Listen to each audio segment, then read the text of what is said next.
It's always been difficult for me ever since I had my children, especially, to leave and go away on tour, you know, and come back home, and they're like, when the kids are really young, you come back and they're shy or even don't recognize you, that type of thing, which is, you know, as you can imagine, horrible. Sure. And now my kids are older, but still, like when we went on the US tour and I explained to them I'll be away for quite a long time, and they're like holding their tears back and that kind of stuff, even at like when they're 12 and 9, like they are now. And that felt like, it's not right, you know. And besides, I wasn't fully convinced that I wanted to go. Right. You know what I mean?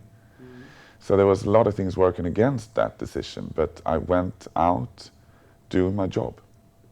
It almost stops me from wanting to get on with the creative side, because I know that the tail that comes with the press trips and the pressure, and you have to get everything, you know, done within like in time, and you have to work on a deadline, and then you have to go on tour. So yes, it's bittersweet to come up with what you think is great music, knowing that this music, there's a chance it would make you even more in demand and maybe even more popular, and there's bigger demand and there's offers that you can't refuse and that kind of stuff. So it's weird, actually. But like I said, I listen to what I feel inside, and I become better at saying no. Much to the agony of our management and perhaps the record label and the people that we work with, who are also doing this for a living, who are also supporting their children and families by being away and working. But I think, like what I said, I'm not so afraid.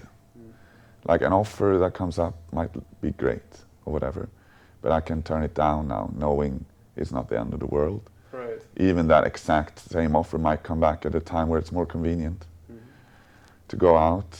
And I also stopped the long touring cycles. We tried to keep it around 3 weeks.